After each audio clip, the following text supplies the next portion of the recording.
wanita-wanita yang sulit masuk surga. Siapa? Ya, tatkala perempuan itu mengikuti nafsunya, tidak mentaati Allah, tidak patuh sama suaminya, maka tatkala itu sulit bagi dia untuk masuk surga. Rasulullah SAW pernah mengingatkan wanita bahwa ternyata kebanyakan penghuni neraka itu wanita. Beliau mengingatkan mereka dalam momentum kebersamaan. Yang pertama, pada saat gerhana. Ketika itu terjadi gerhana di masa Nabi SAW, gerhana matahari kalau nggak salah, Rasulullah SAW menyuruh para sahabat untuk kumpul. Kemudian beliau sholat yang begitu panjang. Kemarin terjadi gerhana bulan dan alhamdulillah tidak sedikit umat Islam yang mulai mengenal syariatnya. Sehingga mereka tidak sibuk nonton gerhana, tapi mereka sibuk mendekatkan diri kepada pencipta gerhana. Setelah selesai sholat gerhana, Nabi SAW berpidato. Di antara yang beliau sampaikan dalam pidatonya, beliau mengatakan, Ra'aitun nar. Ra'aitun nar. Aku melihat neraka. Wa ra'aitu aktsara ahlihan nisa' li kufrihin. Aku melihat kebanyakan penghuni neraka adalah para wanita. Kenapa? Li kufrihin. Karena kekufuran mereka. Qila ayakfurna billah. Apakah maksudnya wanita-wanita itu kufur kepada Allah? Qal yakfurnal ashir. Mereka itu kufur kepada pasangan hidup mereka. Kufur kepada suami mereka. Wa yakfurnal ihsan. Mereka kufur kepada kebaikan-kebaikan. Lau ahsanta, kalau engkau berbuat baik, ila ihdahunnad dahr, kepada salah satu dari wanita-wanita itu 1 tahun. Engkau berbuat baik. Thumma ra'at minka syai'an. Kemudian dia melihat sesuatu yang salah yang kau kerjakan. Melihat sesuatu yang tidak benar. Sesuatu yang menyakitin istri. Maka perempuan itu akan berkata, Ma ra'aitu minka khairan. Aku tidak pernah melihat engkau berbuat baik sedikit pun. Nggak ada. Setahun nih berbuat baik. Nih sifat kebanyakan wanita. Tidak semua wanita. Makanya ada wanita-wanita yang sulit masuk surga. Karena dia tetap mempertahankan sifat buruknya. Melihat kesalahan suami, dia mengatakan, Mara itu minka khairan. Aku nggak pernah melihat engkau berbuat baik sedikit pun. Ini hadis riwayat Imam Bukhari dan Muslim. Dari Abdullah bin Abbas radhiyallahu anhu. Kemudian di hadis Abu Sa'id Al-Khudri. Kalau tadi, karena perempuan kan jarang kumpul. Tapi dalam momentum-momentum tertentu, mereka keluar biasanya. Hal yang kedua, ketika pelaksanaan Id. Salat Id.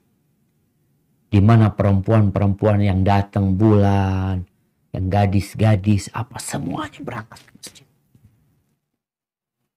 Maka momentum itu digunakan oleh Nabi SAW untuk mendakwain mereka. Abu Sa'id Al-Khudri radhiyallahu anhu mengatakan, kharaja Rasulullah sallallahu alaihi wasallam fi adha au fitrin.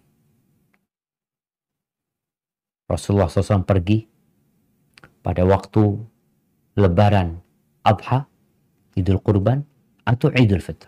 Ilal musalla. Beliau pergi menuju ke tempat sholat. Famarra ala nisa. Kemudian beliau melewatin wanita-wanita. Di riwayat lain memang beliau berceramah setelah menceramai kaum laki-laki. Lalu beliau pergi bersama Bilal melewatin atau mendekati softnya para perempuan. Karena mereka di bagian belakang. Nabi datang. untuk memberikan wejangan, memberikan pencerahan kepada mereka. Faqala ya ma'syaran nisa, wahai kaula wanita, wahai kaum wanita,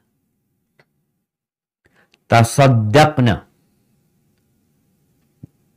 Beliau memerintahkan kepada para wanita itu untuk bersedekah. Bersedekahlah kalian. Kenapa disuruh sedekah? Fa inni uritukunna aktsara ahlin nar. Sesungguhnya aku ditampakkan kepadaku kalian itu kebanyakan penghuni neraka. Sedekah ini salah satu cara untuk mendekatkan diri kepada Allah, untuk menyelamatkan diri dari api neraka. Disuruh sedekah. Wanita kadang-kala cinta sama harta, sama laki-laki. Tapi Nabi memerintahkan kepada wanita untuk bersedekah agar mereka menyelamatkan diri mereka dari api neraka. Faqulna wa bima ya Rasulullah. Ada lagi pertanyaan. Kenapa ya Rasulullah? Dengan apa perempuan itu kok jadi masuk neraka? Ingat, ucapan ini disampaikan bukan kepada wanita generasi sekarang, tapi di generasi terbaik umat ini. Para sahabat-sahabat wanita radhiyallahu ta'ala anhunna. Nabi memerintahkan kepada mereka dan menyampaikan kepada mereka kebanyakan penghuni neraka itu wanita. Maka mereka bertanya. Karena Nabi alaihissalatu wasallam memberikan penjelasan, tukthirnal la'na wa takfurnal ashir.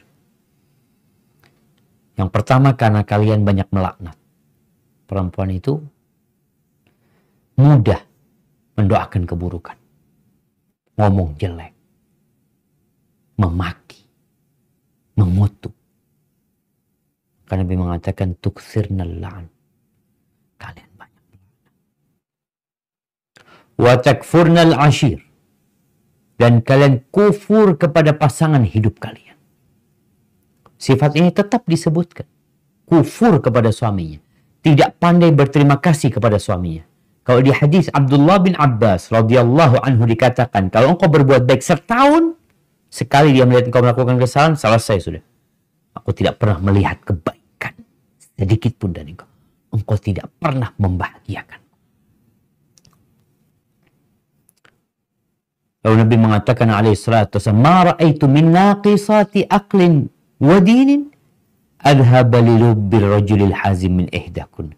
Aku nggak pernah melihat orang yang akalnya kurang, agamanya kurang, tapi dia dapat membuat akal laki-laki yang tegas itu jadi hilang juga. Karena perempuan, alhamdulillah, karena kalau godaan wanita ini, inna kaidakunna azim. Godaan kalian itu berat.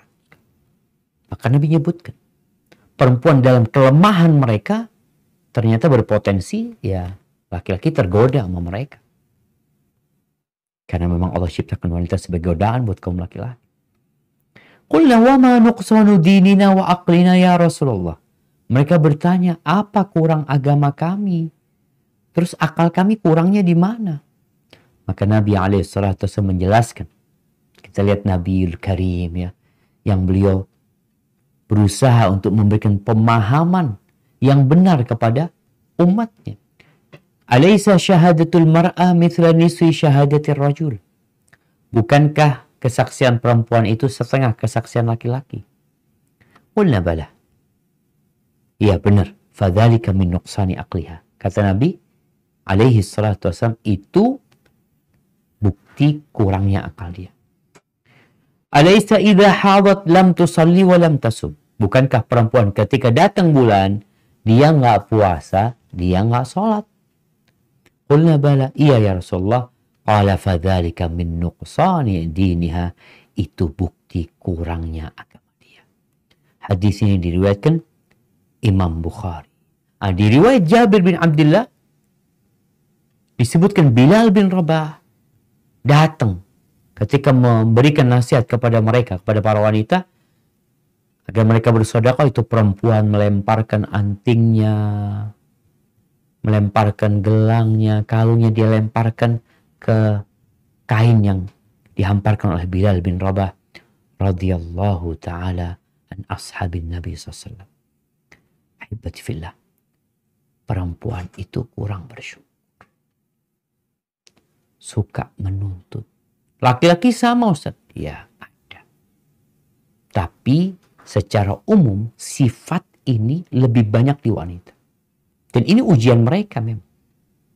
Ujian mereka sama laki-laki beda. Allah berikan tugas kepada laki-laki untuk sholat berjamaah di masjid. Perempuan enggak.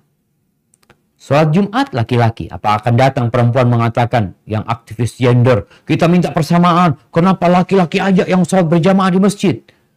Kenapa laki-laki saja yang sholat Jumat? Kita mau sholat Jumat juga. Allah yang membuat syariat ini sayang sama perempuan-perempuan. Jadi Allah berikan tugas yang berbeda kepada mereka. Yang sesuai dengan postur tubuh mereka, kecerdasan mereka, perasaan mereka. Namun Nabi menjelaskan bahwa ternyata kebanyakan perempuan itu nggak pandai bersyukur.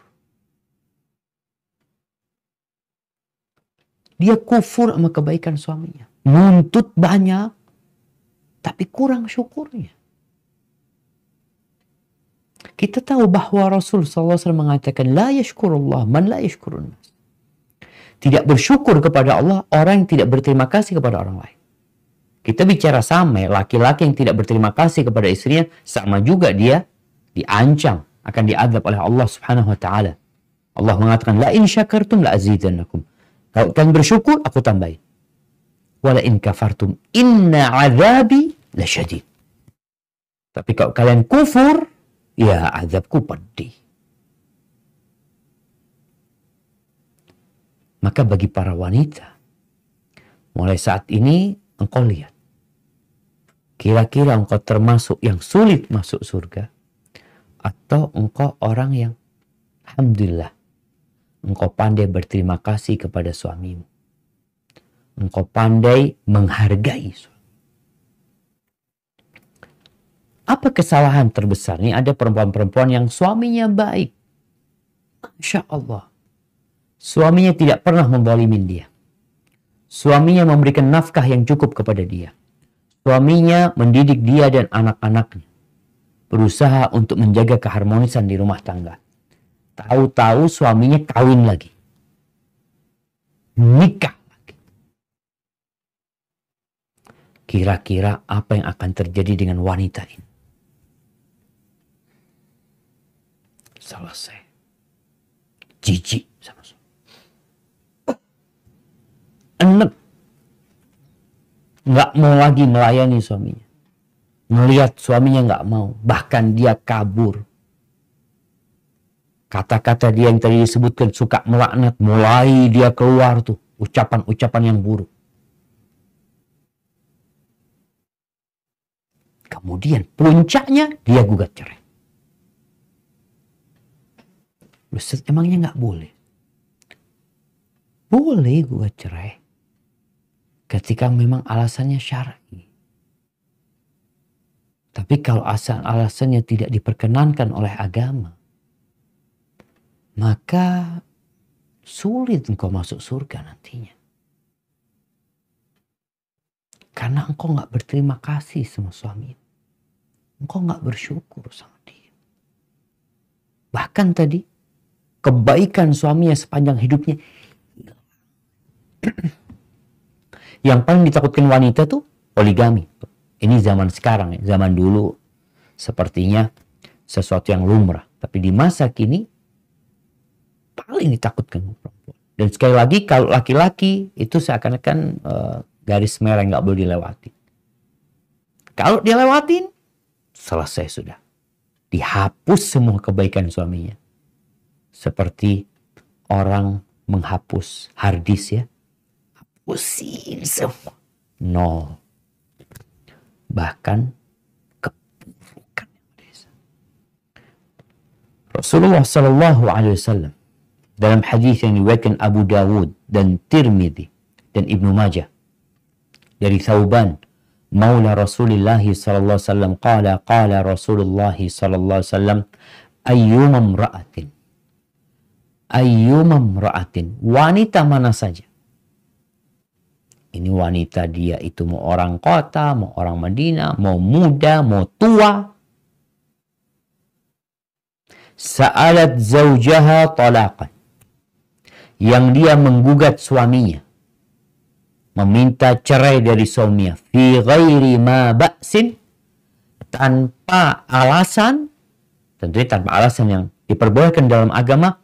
Faharamun alaiha raihatul jannah. Maka haram bagi dia mencium bau surga. Gimana dia mau masuk surga? Baunya aja haram untuk dicium. Gara-gara dia menggugat suaminya. Kenapa dia menggugat suaminya? Kalau alasan yang syar'i, suami anak zalim. Aneh kalau urusan dia nikah lagi nggak ada masalah. Yang jadi masalah setelah dia nikah lagi, dia tidak adil, dia suka, dia memukul anak, dia nggak peduli sama anak-anak, dia nggak memberi nafkah, beda. Tapi ini nggak ada apa-apa. Dia menggugat suaminya cerai. Karena apa? Karena perasaan. Oke Ustaz, siapa yang mau dimadu? Inilah ujian buat para wanita. Laki-laki diuji dengan banyaknya wanita. Apakah dia melakukan yang haram atau dia tidak? Nggak ada alasan bagi seorang laki-laki. Ingat, tidak ada alasan bagi seorang laki-laki untuk berzina. Oh, istrinya sakit, istrinya melahirkan, istrinya nggak ada alasan. Sedangkan Allah memperbolehkan bagi dia untuk menikah lebih dari satu. Fankihu ma taba lakum minan nisa mathna wa thulatha. Laki-laki diuji di sana, nggak ada alasan, dan perempuan diuji nih juga ketika suaminya kawin. Yang kadang-kala dia jadi lupa sama kebaikan suaminya. Ya udahlah, kayaknya berpisah saja. Di sini setan akan main. Bagaimana memisahkan keluarga yang harmonis, berpisah. Gara-gara apa? Gara-gara lupa dengan kebaikan suaminya.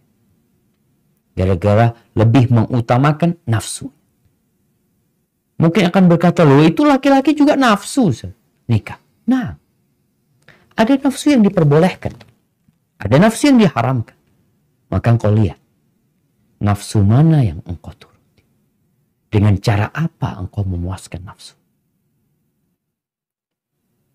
Dan bagi yang telah menggugat cerai suaminya, dan telah bercerai sekarang, gara-gara suaminya nikah lagi, maka hendaklah dia bertobat kepada Allah Azza wa Jalla. Mungkin dalam bayangan dia, ana nggak hidup sama suami ana bisa hidup. Alhamdulillah. Ana nggak mau dipoligami. Ana mau hidup sendiri sama anak-anak ana, biar dia mau sama istrinya. Tapi yang dia lakukan adalah menggugat suami cerai tanpa alasan yang syar'i.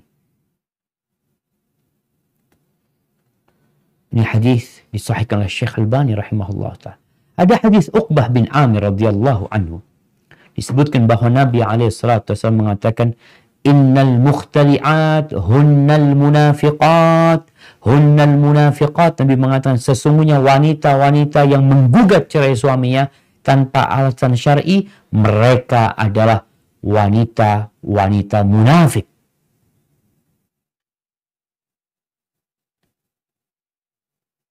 Maka kita perlu berhati-hati.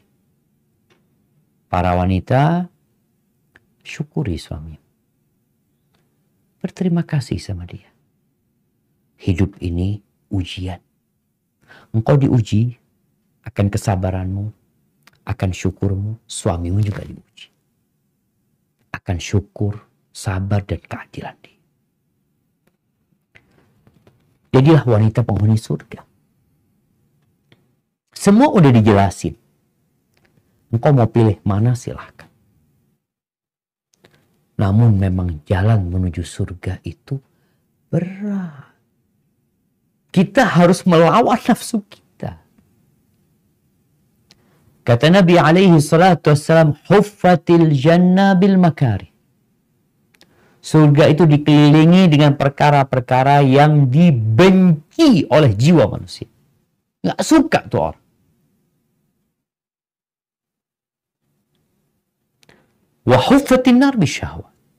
Neraka dikelilingi dengan perkara-perkara yang disukai sama syahwat. Orang kalau berpikir antara menikah lagi dengan dia berzina, dia berpikir aku punya nafsu, aku salurkan kepada pezina, bayar sekian, selesai udah. Daripada aku menikah, ruwet, harus kasih nafkah dia, harus ketemu sama orang tuanya, belum aku nanti ribut sama istriku, ada keributan. Ada satu hal yang berat, tapi itu jalannya syar'i. Berzina memang bayar selesai, besok kau ganti perempuan lagi, engkau bisa menikmati mungkin 100 wanita, na'udzubillah min dzalik. Tapi itu diharamkan. Sedangkan kalau engkau menikah lagi, ada banyak beban yang harus engkau emban. Namun inilah jalan yang syar'i. Maka kalau wanita ingin menjadi penghuni surga, simak hadis Nabi SAW. Hadis riwayat Imam Tabrani dan Imam Nasa'i dari Anas bin Malik, dari Abdullah bin Abbas, dari Ka'ab bin Ujrah, bahwa Nabi SAW mengatakan, ala ukhbirukum binisaikum fil jannah. Kalian mau nggak aku kasih tahu istri-istri kalian di surga? Kullu wadudin walud. Semua wanita yang pengasih dan subur. Masya Allah, ini perempuan penuh cinta dan kasih. Ada perempuan yang suka marah-marah ya. Ada perempuan-perempuan yang kasar. Ini perempuan lembut, penuh cinta dan kasih sayang. Subur, banyak anaknya dia. Idza ghadibat. Dan dia punya sifat yang ketiga nih. Perhatikan. Kalau dia sedang marah. Au usi'a ilaiha. Atau dia yang disakiti. Au ghadiba zawjuha. Atau suaminya yang marah. Apa yang dilakukan perempuan ini? Kabur dari rumahnya. Mengambil barang-barangnya. Nabi SAW mengatakan, qalat, dia akan mendatangi suami. Mungkin lagi ribut, kemudian dia berpikir, ya Allah, dia ingin menyelesaikan masalah itu. Bukan dia melupakan kebaikan suaminya, tapi malah dia ingat kepada kebaikan suaminya, dan dia berusaha untuk mempertahankan rumah tangganya. Dia datang kepada suaminya. Dia meletakkan tangannya di atas tangan suaminya. Hadhihi yadi fi yadik. Ini tanganku di tanganmu. La aktahilu bi ghumdin hatta tarda. Aku tidak akan memejamkan mataku sampai engkau ridha sama. Subhanallah. Enak banget jadi suami. Ahibati fillah. Ujian ini harus dilewatin bersama-sama. Kemudian kita lihat perempuan-perempuan yang suka menyakiti suami. Ada perempuan yang merasa apa ya? Merasa komandan di rumah. Dia yang mengatur suaminya. Suaminya, apa ada istilah? Suami dibawa ketiak istri, ada istilahnya. SBKI. Ya, SBKI apa anda baca? Ada perempuan yang merasa dia itu sukses. Tunggu dulu. Sukses di mana enggak? Di hadis Mu'ad bin Jabal radhiyallahu ta'ala anhu. Kata Nabi alaihi salatu wassalam, la tu'dhi imra'atun zawjaha fid dunya. Tidaklah seorang wanita menyakiti suaminya di dunia. Baik menyakiti dengan ucapan, dengan perbuatan. Illa qalat zawjatuhu minal huril ain. Kecuali, melainkan istri dia dari bidadari surga akan mengatakan kepada dia, la tu'dhi, engkau jangan sakiti dia. Qatalakillah, semoga Allah membinasakan. Ini beda dari surga, dari marahnya sampai mendoakan qatalakillah. Semoga engkau dibinasakan sama Allah. Fa innama huwa indaki dakhil yushiku an yufariqaki ilaina. Dia cuma sebentar. Dia cuma singgah di tempat. Gak lama lagi dia akan berpisah dengan engkau, akan bergabung dengan kamu. Maka hendaklah, ya, bukan karena anak laki-laki yang menyampaikan hadis ini, tapi karena kita sama-sama ingin masuk surga bersama.